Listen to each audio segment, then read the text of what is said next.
You're listening to Puma Podcast. Hi, I'm Franco Luna, Puma Podcast, and you're listening to Teka Teka News. This episode is a story of family, of how three children watched how cultish beliefs tore families apart and forced the young people to escape a cult in the mountains of Surigao del Norte.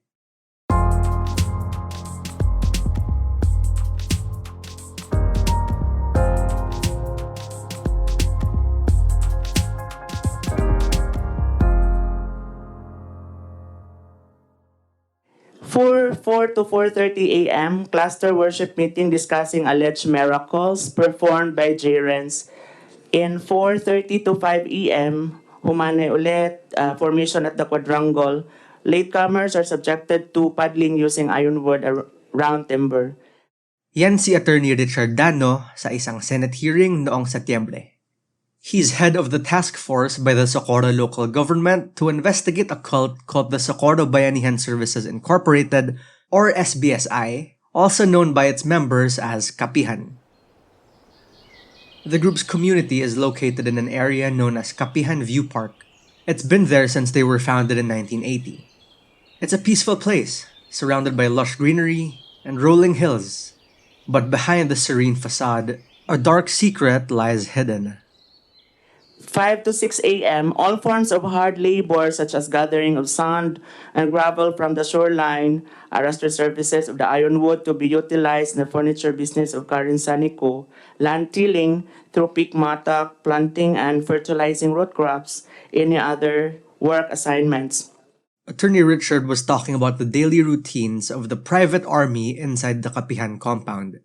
The SBSI has at least 3,500 members, including children. They live in a small village which, until recently, has been heavily guarded by its members called Soldiers of God. These regions are often plagued by poverty and inequality, making them fertile ground for cult recruitment.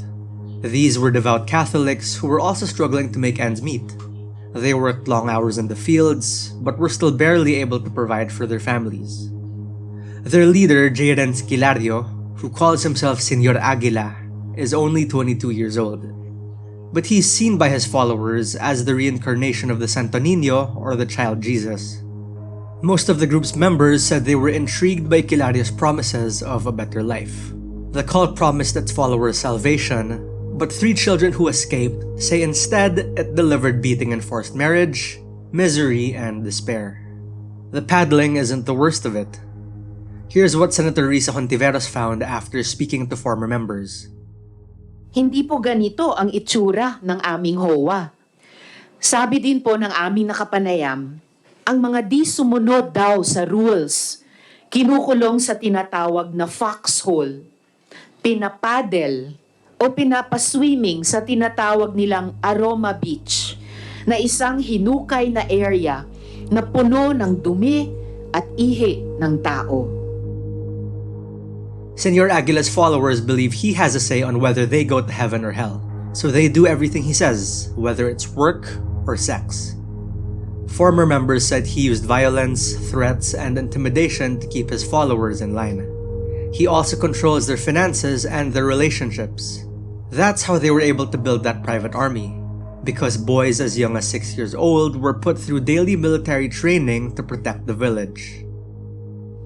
Grupo sa So, actually, ang strategy nila, Your Honors, is kunin yung simpatiya from the SBSI patungo sa yung binuong soldiers of God by keeping them busy sa training nila sa soldiers of God. You just heard alias Jane and her interpreter. So, yung restricted, Your Honor, ay ilalagay sila dun sa foxhole in the middle of the forest at walang pwedeng makakalapit sa kanila. So, sa kabila ng lahat ng itong mga pag-uutos, pagpipilit, pagpaparusa, Jane, nung nasa kapihan ka, nakapag-aral ka ba?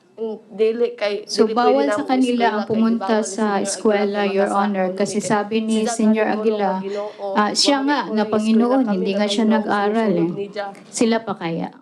So, lumabas siya dahil pinakasal siya, Your Honor. At saka pagod na daw siya sa dami ng kanilang ginagawa at hindi sila allowed na mag-eskwela, Your Honor. Children in the group weren't allowed to leave, even if it was for school. And according to the Department of Education, some 800 students dropped out of school after they reportedly joined the Socorro Bayanihan group. That's on top of the almost 100 teachers who also resigned or went AWOL altogether. Socorro is Spanish for to sucor or to help. For us Filipinos, Bayanihan is our spirit of civic unity and cooperation. There's a separate itinerary for children aged 11 to 12 that Jane herself was part of. It's another cluster they call Junior fetus, yung five times a week sila nag-report. 8 a.m., children are brought to barracks.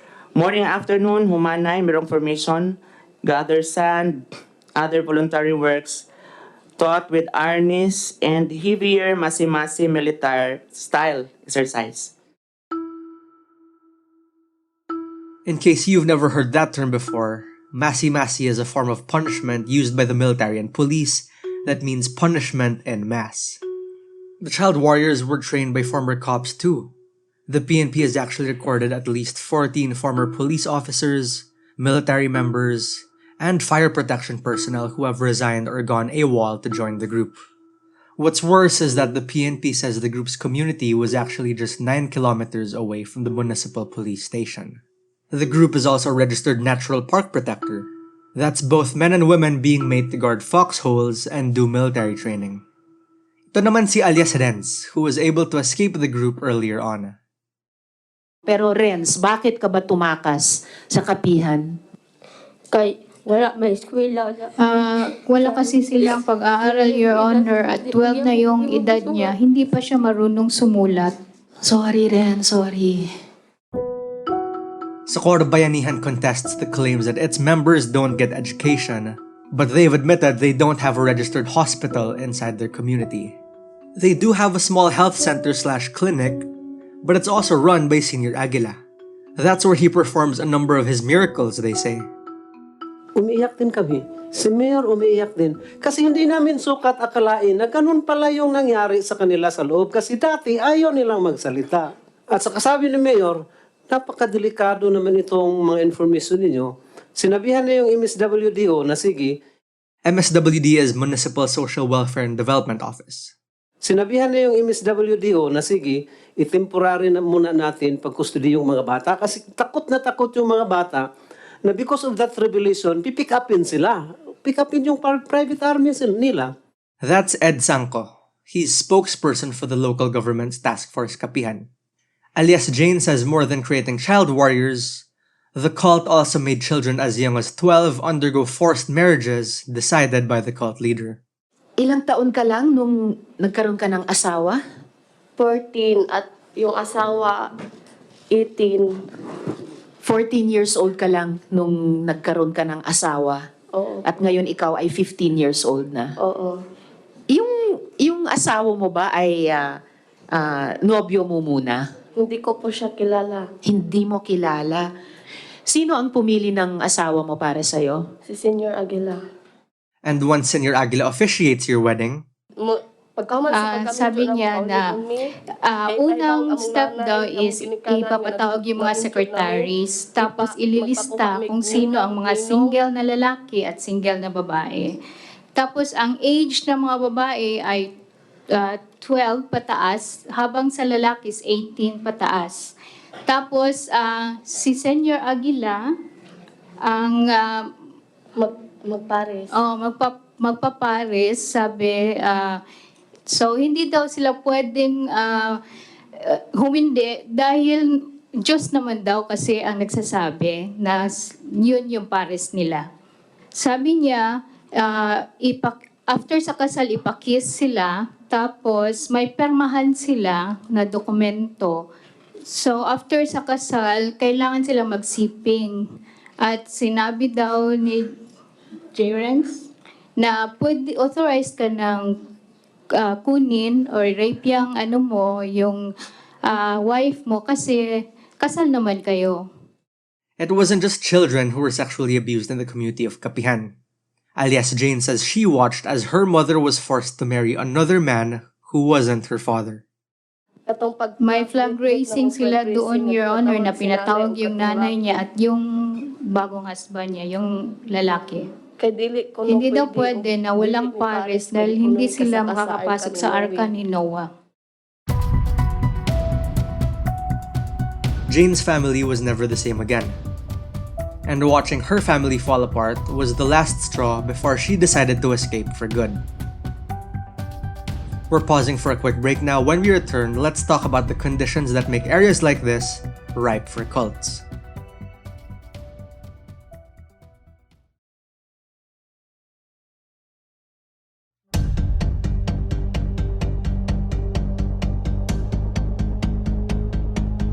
I guess it's but natural for people to, when someone comes offering some kind of hope or maybe a utopian ideal, no?